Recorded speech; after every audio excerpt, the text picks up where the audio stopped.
అందరికీ నమస్కారం అండి. తెలుగు స్టోరీ బుక్ ఛానల్కి స్వాగతం. ఈరోజు మనం కాసేపు సరదాగా హాయిగా నవ్వుకోవడానికి ఒక మంచి హాస్య కథను వినేద్దామా? కథ పేరు చాదస్తపు మొగుడు చలాకీ పెళ్ళాం. రచించిన వారు కె హేమ గారు. కథను చివరి వరకు వినండి. నచ్చితే లైక్ చేయండి. కొత్తగా మన ఛానల్ని చూస్తున్నట్లయితే కనుక సబ్స్క్రైబ్ చేసుకోవడం అస్సలు మర్చిపోవద్దు. మరిక కడుపుబ్బా నవ్వుకోవడానికి సిద్ధం కండి. నున్నగా నూనె పెట్టిన తల చక్కగా దువ్వుకొని తెల్లటి మల్లెపువ్వు లాంటి అంగి పంచెతో 1960స్లోని సినిమా హీరోలా మెల్లిగా భయపడుతూ బయటకు వచ్చాడు పిచ్చారావు. ఎక్కడ పిల్లి ఎదురొస్తుందో అని. మనోడి చాదస్తానికి పిల్లి ఈ వీధికి రావడమే మానేసిందని తెలీదు పాపం. ఏరా పిచ్చిగా, మళ్ళీ పెళ్లి చూపులకా? వెటకారంగా అడిగాడు పక్కింటి పుల్లారావు. అంతటితో ఆకుండా, నీకు ఈ జన్మలో పెళ్ళవుతుందనే నీ పిచ్చి నమ్మకం వమ్ము కాకూడదురా, ఆల్ ది బెస్ట్ అన్నాడు వెటకారంలోని కాస్త గొడ్డుకారం కూడా కలిపినట్టు. దాంతో మా నోడికి బీపీ సిగ్మా మానోమీటర్ లెవెల్స్ దాటిపోయింది. ఏం చేసేదిరా, పెళ్లి చూపులకని బయలుదేరిన ప్రతిసారి ఏదో ఒక వెధవ ఆపసకున్న పక్షి అడ్డుపడుతూనే ఉంది. అంతా నా కర్మ అన్నాడు. మా నోడి పంచి అదిరిపోలా. మారు మాట్లాడకుండా లోపలికి వెళ్ళిపోయాడు పుల్లారావు. ఎంతకీ పిచ్చారావుని పరిచయం చేయలేదు కదూ? సరే వినండి. పిచ్చారావు పేరులో సగమే ఉన్నా మా నోళ్ళలో మాత్రం పిచ్చ పీక్స్లో ఉంటుంది. తనకు తానే సాంప్రదాయవాదినని, భారతీయతకు నిలువెత్తు బ్రాండ్ అంబాసిడర్ అని ఫీల్ అయిపోతూ ఉంటాడు. అంతేకాదు, పాశ్చాత్య ధోరణికి ఆధునికతకు బద్ధ వ్యతిరేకగా ప్రకటించేసుకుంటూ ఉంటాడు. ఇందులో తప్పేముంది? పెళ్ళెందుకు కావట్లేదు అనుకుంటున్నారా? మా నోడి చాదస్తం ఏ లెవెల్లో ఉంటుందో మచ్చుకి ఒక ఉదాహరణ చెప్తాను వినండి. ఎలక్ట్రిక్ బల్బ్ కనిపెట్టిన ఎడిసన్ భారతీయుడు కాదని ఇంకా నూనె దీపాన్నే ఇంట్లో వాడుతున్నాడు. మరీ ఇంత పిచ్చున్నోడికి పిల్లని ఎవరిస్తారు చెప్పండి? దీంతో పిచ్చారావుకి ఈ జన్మలో పెళ్లి కాదని ఊరంతా టాక్. కానీ మా నోడు మాత్రం పట్టు వదలని విక్రమార్కుల్లాగా తాను పట్టిన కుందేలుకి 2.5 కాళ్లే అంటూ తన పిచ్చతోనే వదలకుండా సెంచరీ దాటేశాడు. అదేనండి పెళ్లి చూపులు. బైదవే, ఇది మా నోడి 103వ పెళ్లి చూపులు. అయినా జనాల పిచ్చి గాని దేవుడి పిచ్చితో పోలిస్తే మానవ మాతృలం మనమెంత. అందుకేనేమో పిచ్చారావు విషయంలో తాను చేసిన పిచ్చ పనికి పశ్చాత్తాపంతో దానికి విరుగుడుగా మరో పిల్లను సృష్టించాడు. ఆ పిల్ల పేరే శాంతామణి. శాంతం పేరులోనండోయ్, పాప మాత్రం సూర్యకాంతం మనవరాలు, ఘటికురాలు. మరి వీళ్ళిద్దరికీ ఎలా అనుకుంటున్నారా? చెప్తా. చిన్నప్పుడే తల్లిదండ్రులను పోగొట్టుకున్న పిచ్చారావును వాళ్ళ బామ్మ ఎంతో గారాబంగా పెంచింది. చచ్చే వరకు మా నోడి పిచ్చ తగ్గించడానికి నానాయాతన పడింది. చనిపోయే ముందు ఆమె తన వేలు విడిచిన, కాలు కడిగిన దూర బంధువు, తనకు వరసకు అల్లుడైన తాపేశ్వరంతో తన గోడు వెళ్ళబోసుకుంది. ఆయన తన గారాల పట్టి జగజ్జెట్టి అయిన శాంతాన్ని ఇచ్చి పెళ్లి చేస్తానని మాటిచ్చాడు.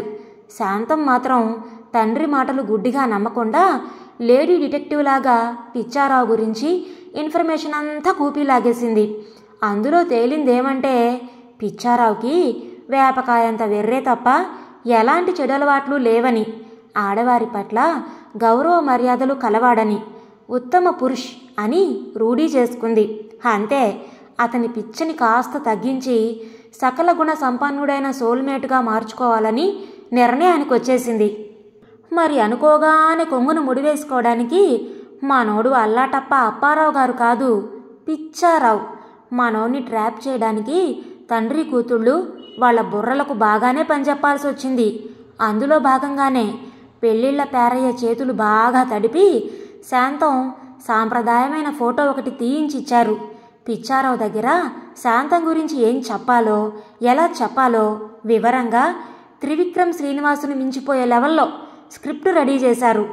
అనుకున్నదే తడవుగా మన పేరయ్య అలియాస్ పేరి శాస్త్రి రంగంలోకి దిగాడు. మా నోడికి దిమ్మ తిరిగేలాంటి అమ్మడి ఫోటో ఒకటి చూపించి శాంతం ట్రైనింగ్ ఇచ్చినట్లే స్క్రిప్ట్ అంతా పొల్లు పోకుండా పిచ్చారావు ముందు బట్టియం వేశాడు.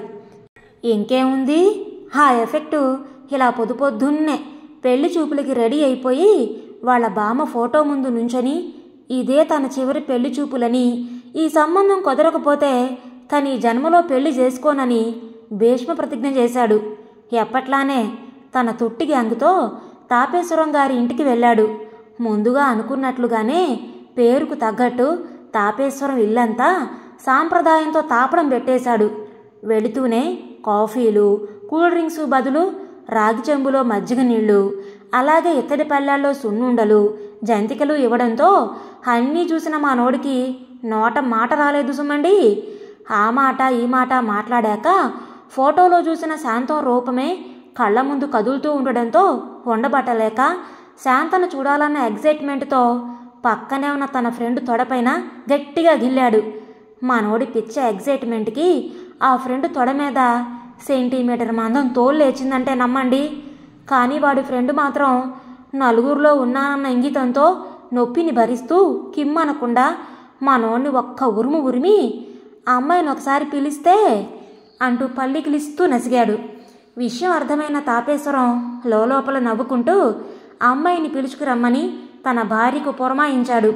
పిచ్చారావు గొడ్లు అప్పగించి రెప్ప వేయకుండా చూస్తూ ఉండగానే శాంతామణి బాపుగారి సినిమాలో హీరోయిన్ లాగా చాలా పద్ధతైన చీరకట్టులో, హంగు ఆర్భాటం లేని అలంకరణలో చాలా సలక్షణంగా అందరికీ నమస్కరిస్తూ సిగ్గుపడుతూ తలదించుకొని కూర్చుంది. కట్టు బొట్టు నడక తీరు ఆమె అపురూప లావణ్య రాశి అని చెప్పకనే చెబుతున్నాయి. అంతే, మనోడు బాడీ ప్రజెంటు మైండ్ ఆబ్సెంట్ లాగా అయిపోయాడు. మనిషి ఇక్కడున్నాడు కానీ మనసు మాత్రం శాంతం చేతులు పట్టుకొని హమాంతం మబ్బుల్లోకి విహారానికి వెళ్ళిపోయాడు. ఎరా ఎరా అంటూ పక్కనున్న ఫ్రెండు మెల్లిగా గిల్లడంతో స్పృహలోకి వచ్చాడు. ముందు నోర్మి, అందరూ చూస్తున్నారు అన్నాడు ఇంకోసారి గిల్లుతూ. శాంతం అందం చూసిన షాక్లో తెరిచిన నోరు మూయడం మర్చిపోయాడు. మరి మా అమ్మాయి శాస్త్రీయ సంగీతం నేర్చుకుందండి, చక్కగా పాటలు పాడుతుంది, మీరు కావాలంటే ఒక పాట అని తాపేశ్వరం అంటూ ఉండగానే వద్దు, పెళ్లి చూపులంటే అమ్మాయిలకు అడ్డమైన పరీక్షలు పెట్టి వాళ్ళని ఇబ్బంది పెట్టడం నాకు నచ్చదు. నాకు మీ అమ్మాయి బాగా నచ్చింది, అలాగే తన అభిప్రాయం కూడా కనుక్కోండి. నాతో తనకేదైనా మాట్లాడాలి అని ఉంటే నాకు అభ్యంతరం లేదు. అంటే నా గురించి ఏమైనా తెలుసుకోవాలని. పిచ్చారావుకి ఆడవాళ్ల పట్ల ఉన్న గౌరవ మర్యాదలు చూసి మురిసిపోయింది శాంతం మనసులోనే. ఏమ్మా, ఏమైనా మాట్లాడాలా అడిగాడు తాపేశ్వరం. అయ్యో నాన్నగారు, మీ అభిప్రాయమే నా అభిప్రాయం, కానీ ఆయన అభిప్రాయాన్ని గౌరవించి నా మనసులోని కొన్ని విషయాలు అడుగుదామని అనుకుంటున్నాను, మీకు అభ్యంతరం లేకపోతే అంది. నాకేం అభ్యంతరం లేదు అన్నాడు పిచ్చారావు శాంతం గొంతులోని మాధుర్యాన్ని వింటూ గొటకలు మింగుతూ. నాన్నగారు పేరిశాస్త్రి గారు చెప్పారు, వారు కర్ణాటక సంగీతం నేర్చుకున్నారని, చక్కగా పాటలు పాడతారని. వారి నోటి వెంట ఒక్క పాట అంది శాంతం లోపల చిలిపిగా నవ్వుకుంటూ, పైకి అమాయకత్వం నటిస్తూ. ఇంకేముంది, గొటకలు మింగిన గొంతులోనే పచ్చి వెలక్కాయ పడ్డట్టయింది పిచ్చారావు పరిస్థితి. ఇదేంట్రా సీన్ రివర్స్ అయింది అనుకుంటూనే చేసేదేం లేక ఒక పాట అందుకున్నాడు. అది కూడా శ్రీవారికి ప్రేమలేఖ సినిమాలో తొలిసారి మిమ్మల్ని చూసింది మొదలు అని మంచి సిచ్యువేషన్ సాంగ్. పాట అదిరిపోయింది.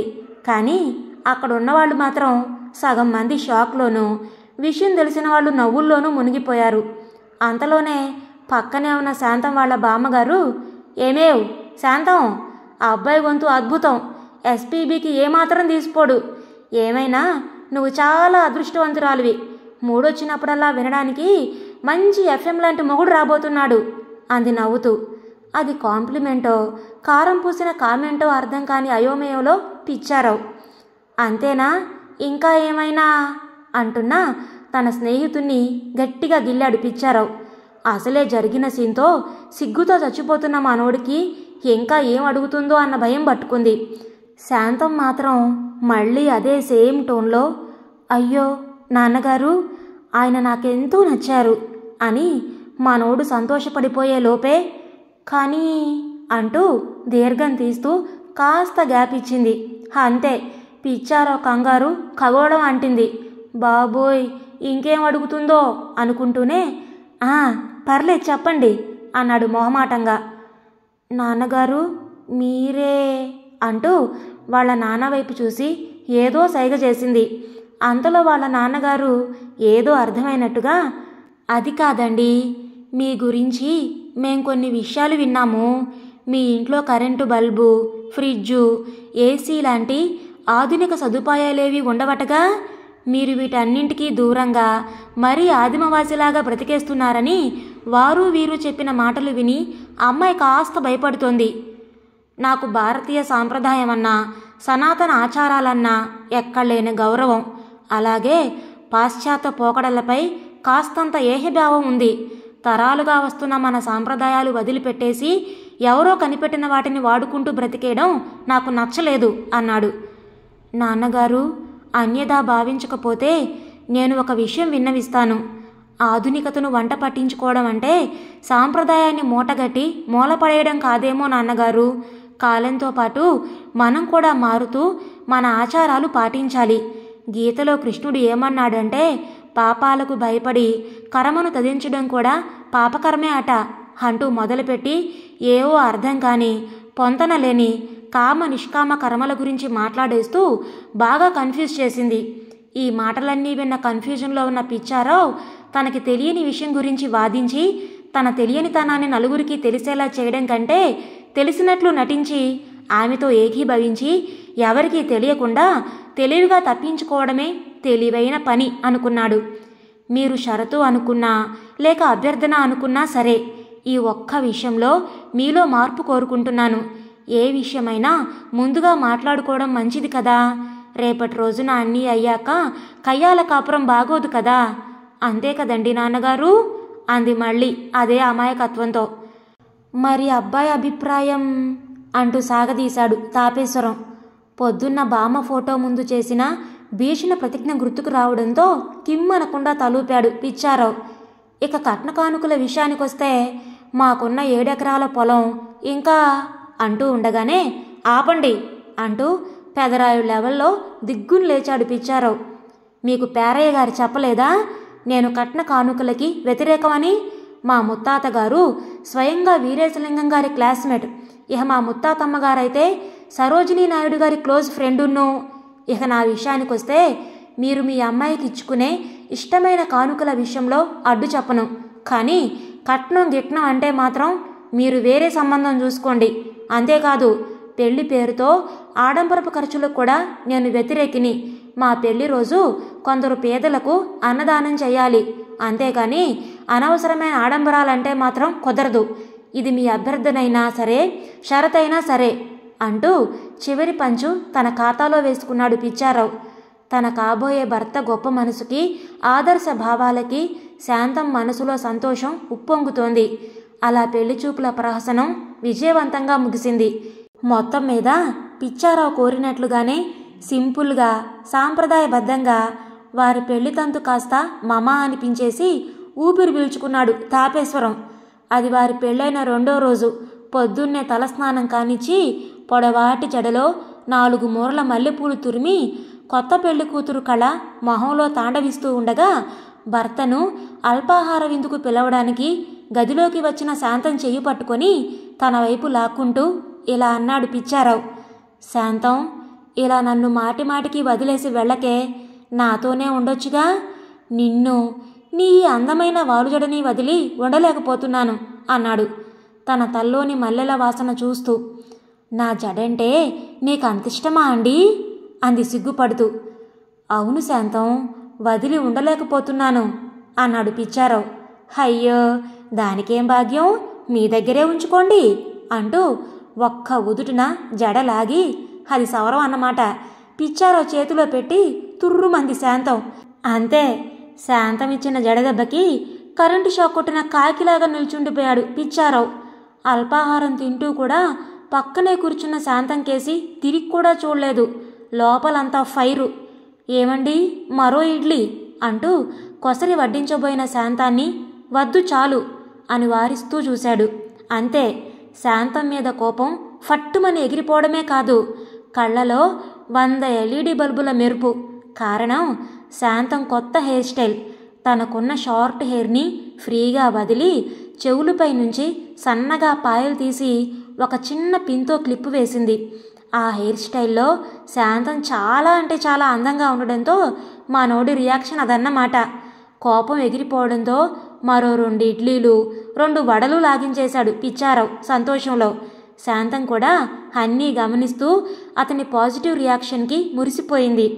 అత్తగారింట్లో 3 రోజులయ్యాక అప్పగింతల ఎమోషన్ సీన్లో కూడా పిచ్చారావు శాంతానికి బాగా ధైర్యం చెప్పాడు. తలుచుకున్నప్పుడల్లా పుట్టింటికి వెళ్ళవచ్చునని, అలాగే వారి తల్లిదండ్రులు కూడా ఎన్నాళ్ళైనా తన ఇంట్లో స్వతంత్రంగా ఉండవచ్చని, తను కూడా వాళ్ళకి కొడుకు లాంటి వాణ్ణని నచ్చ చెప్పాడు. తన అల్లుడి పెద్ద మనసుకి మురిసిపోయారు అత్తమామలు.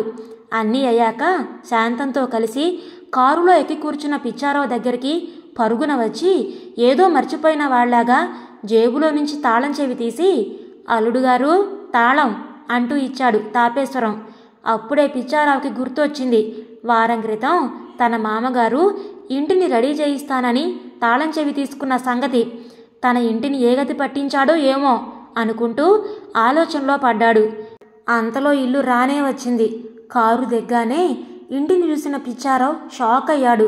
తాపేశ్వరం ఇంటిని ఒక రేంజ్లో రెడీ చేశాడు. మంచి కలర్స్ని పెయింట్ చేయించాడు. ఇంటి ఒరిజినాలిటీ ఎక్కడా దెబ్బతినకుండా జాగ్రత్త పడి చాలా చక్కగా రెనోవేట్ చేయించాడు. ఇక ఇంటి లోపలికి వెళ్ళి చూశాక పిచ్చారావు డబుల్ షాక్ తిన్నాడు. కారణం సకల సదుపాయాలతో చక్కగా రెడీ చేశాడు తాపేశ్వరం. పైకి తనకు ఇష్టం లేనట్టు నటిద్దాం అనుకున్నా వల్ల కాలేదు పిచ్చారావుకి పాపం. వెంటనే ఫోన్ చేసి వాళ్ళ మామగారికి థ్యాంక్స్ చెప్పాడు. అదేంటి అల్లుడు గారు, మీరు నాకు థ్యాంక్స్ చెప్పడం ఏంటి? ఇందులో నా స్వార్థం కూడా ఉంది కదా. అయినా అది నా కూతురు సామ్రాజ్యం. కాకపోతే మీకు నచ్చుతుందో లేదో అని కాస్త సందేహపడ్డాను. మీకు నచ్చింది, అదే సంతోషం అన్నాడు. అంత సంతోషంలో కూడా తాపేశ్వరం చెప్పిన మాటకు గతుక్కుమన్నాడు పిచ్చారావు. అదే నా కూతురు సామ్రాజ్యం అని.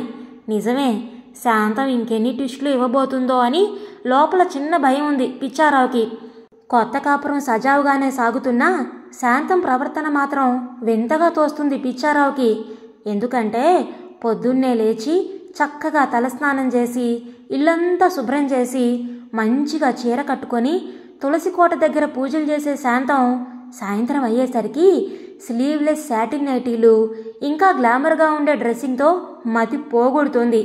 నిజానికి అవన్నీ తనకు నచ్చని విషయాలైనా అపురూప సౌందర్యవతి అయిన తన భార్య అలాంటి గ్లామర్ దుస్తుల్లో మరింత అందంగా కనిపించడం, అంతేకాకుండా చాలా సంవత్సరాలు కఠిన బ్రహ్మచర్యం తర్వాత సంసారిగా మారిన మన గురుడిపైన ఆ మరుడి బాణాలు మామూలుగా నాటుకోలేదు మరి. అందుకే తన భార్య వస్త్రధారణ ఎలా ఉన్నా గుటకలు వేస్తూ కిమ్మనకుండా చూస్తూ ఎంజాయ్ చేస్తున్నాడు మన గురుడు. ఒక్క వేషధారణలోనే కాదు, వంట వార్పులో కూడా శాంతానిది అదే స్టైలు.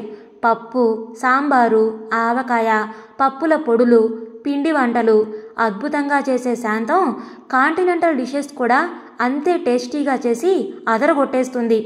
మొదట్లో సంశయించినా మెల్లమెల్లగా శాంతం పద్ధతులకు అలవాటు పడిపోయాడు పిచ్చారావు. పొద్దున్నే లెమన్ టీ, సాయంత్రం రాగిజావా, మధ్యాహ్నం ముద్దపప్పు ఉలవచారు, రాత్రి డిన్నర్లో బటర్ నాన్, మలై కోఫ్తా, అలాగే ఒకరోజు స్నాక్స్గా నేతిగారెలు చేస్తే మరొక రోజు బ్రెడ్ పిజ్జాతో ఇలా పడమటి సంధ్యారాగంలా సాగుతోంది పిచ్చారావు కొత్త కాపురం. ఇలా సాగుతున్న వాళ్ళ సంసారంలో ఒక ఫైన్ సండే పొద్దున్నే నిద్రలేపుతున్న భార్యతో విసుగ్గా, శాంతం నన్ను ఈరోజు లేపకు, సండే కదా, ఎలాగూ లీవే కాబట్టి 7:30కి మంచి బెడ్ కాఫీతో నన్ను లేపవా ప్లీజ్ అన్నాడు. అదేం కుదరదు అంటూ దుప్పటి లాగేస్తూ, మీరు పొద్దున్నే లేవాల్సిందే, సూర్య నమస్కారాలు ప్రాణామాయం అన్నీ కానిచ్చాక గాని లెమన్ టీ ఇవ్వను అంది కోపంగా. అంతే, పిచ్చారావుకి కోపం నషాలాలు కంటింది. పోనీలే అని ఊరుకుంటే మరీ పేటరేగిపోతున్నావే, నువ్విలా నియంతలా ప్రవర్తించడం ఏం బాలేదు. నా నిద్ర నా ఇష్టం, అడగడానికి నువ్వెవరు, వెళ్ళిక్కడి నుంచి అంటూ కాలుగాలిన కోతిలా గెంతి మరీ అరిచాడు.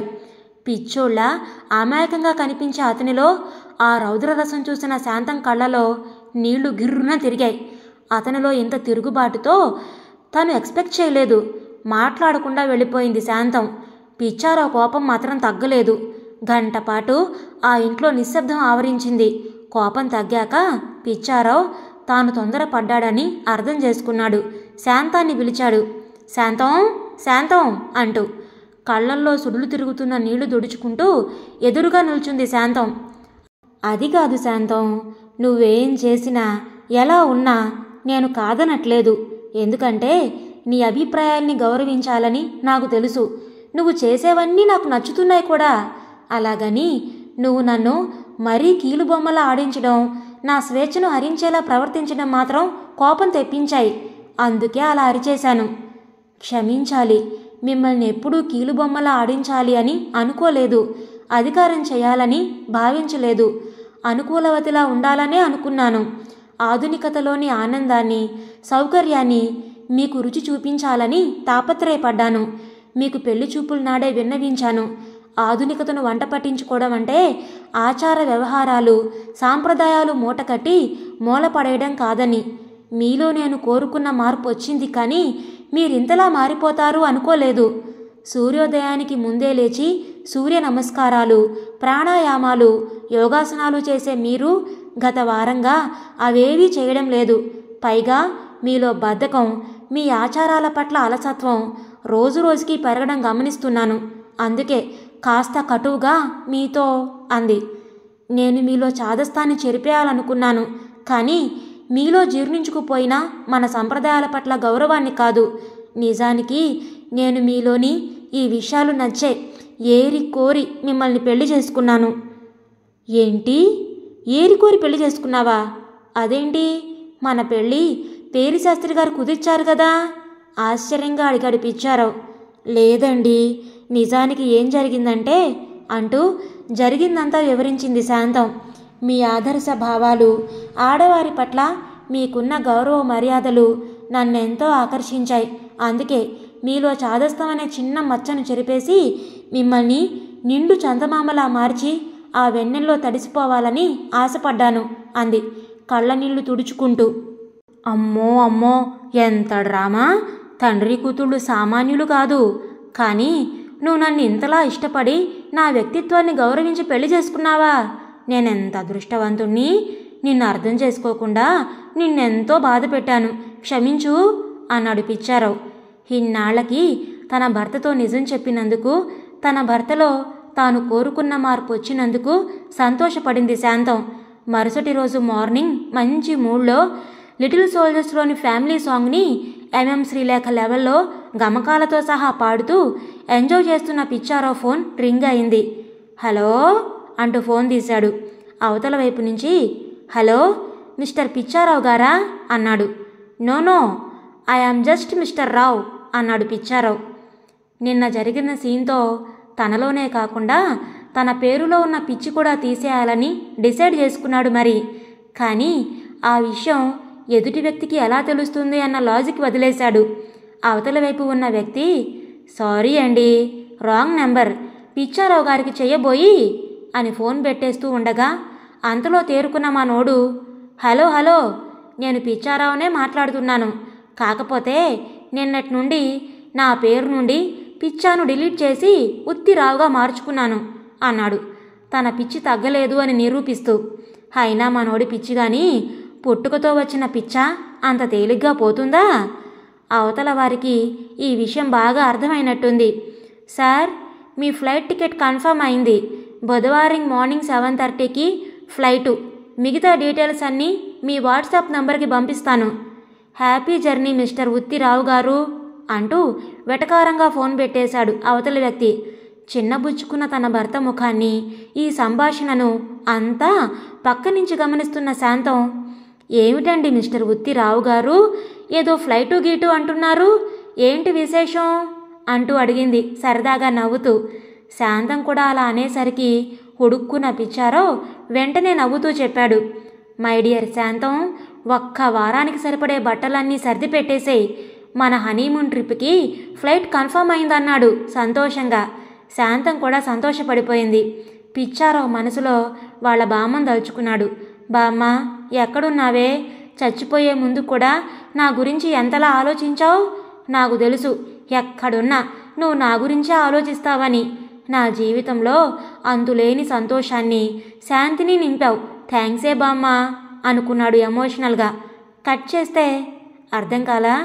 కాస్త విజువలైజ్ చేసుకోండబ్బా. పైలోకంలో బ్రహ్మదేవుడు తన మెడపైన కత్తి పెట్టి ఉన్న ఒక 70 ఏళ్ల బామ్మని వేడుకుంటున్నాడు బ్రహ్మదేవుడు. బామ్మగారు, యాజ్ పర్ యువర్ డిమాండ్ మీ మనవడి జీవితాన్ని సరిచేశాను కదా, ఇప్పుడైనా మెడపైన కత్తి తీయండి. అసలే 4 తలకాయలు యుగాల నుంచి మోసి మోసి మెడనొప్పితో అల్లాడిపోతున్నాను. అది చాలదన్నట్లు మీరేమో ఇలా అంటూ వాపోయాడు. తీస్తాను, అయితే ఒక కండిషన్ అంది బామ్మ. ఏంటి ఇంకానా? ఇంకేం కోరికలున్నాయి? అది కాదండి బ్రహ్మదేవుడు గారు, ఈ మర్యాదలకేం తక్కువ లేదు. ముందు ఆ కత్తి తీయండి. అలాగే అలాగే, మరేం లేదు. హ్యాపీగా సాగుతున్న మా మనవడి లైఫ్లోకి నన్ను పంపండి అంది బామ్మ రిక్వెస్ట్గా. ఏంటి మళ్ళీ వెనక్కి పంపాలా? చూస్తుంటే మీ మనవడి పిచ్చ మీకు ట్రాన్స్ఫర్ అయినట్టుంది. మీరేమన్నా ఫ్లైట్ బుక్ చేసుకొని వచ్చాననుకుంటున్నారా? మీ ఇష్టం వచ్చినప్పుడు వెళ్ళడానికి, మీ ఇష్టం వచ్చినప్పుడు రావడానికి అన్నాడు బ్రహ్మ షాకింగ్గా. మీ తెలివి తెల్లారినట్టే ఉంది. నీకెవడయ్యా బ్రహ్మపోస్ట్ ఇచ్చింది? నన్ను ఇలా పంపమంటే ఇలాగే కాదు, ఆ ఇంట్లో చిన్న పాపలాగా, నా మనవడికి కూతురులాగా పంపమని అర్థం అంది. బామ్మ ఎదురుగా ఉన్నది సాక్షాత్తు బ్రహ్మ అని కూడా మర్చిపోయి, వాళ్ళేదో సంతోషంగా ఉన్నారు. ఇప్పుడు నువ్వు వెళ్ళడం అవసరమా అన్నాడు బ్రహ్మగారు. అయినా మరీ అంత స్మూత్గా ఉంటే లైఫ్లో కిక్కే ఉంటుంది అంది బామ్మ క్రేజీగా. ఏడ్చినట్టుంది మీ కిక్కు ఫిలాసఫీ. అయినా మీ కర్మ, ఎలాగోలా మీరు ఇక్కడి నుంచి వెళ్తే చాలు అంటూ బామ్మగారికి ఇచ్చిన ఒక్క కిక్కుతో సంవత్సరం తిరిగేసరికి ఆ ఇంట్లో పాప పుట్టింది. అలా మన పిచ్చారావు జీవితంలో పిచ్చి మాయమై అది కాస్త కిక్కు రూపంలో బామ్మగా వచ్చి పడింది. ఇక ఈ కిక్కేశ్వరి ఎంట్రీతో పిచ్చారావు జీవితంలో ఎలాంటి కితకితలు ఉంటాయో ఆ బ్రహ్మకు కూడా తెలియదు మరి. విన్నారు కదండి? నచ్చిందా? నచ్చితే లైక్ చేయండి, షేర్ చేయండి. అలాగే మీ విలువైన అభిప్రాయాలను కామెంట్స్లో తప్పకుండా తెలియచేయండి. ఇంత మంచి కథను మనకు అందించిన కే హేమ గారికి మనందరి తరపు నుంచి ధన్యవాదాలు తెలియజేసుకుంటున్నానండి. ఇలాంటి మరెన్నో మంచి మంచి కథలు వినడానికి కొత్త వాళ్ళు మన ఛానల్ని తప్పకుండా సబ్స్క్రైబ్ చేసుకోండి. మరలా రేపు మరొక మంచి కథతో కలుద్దాం. అంతవరకు ఉంటానండి.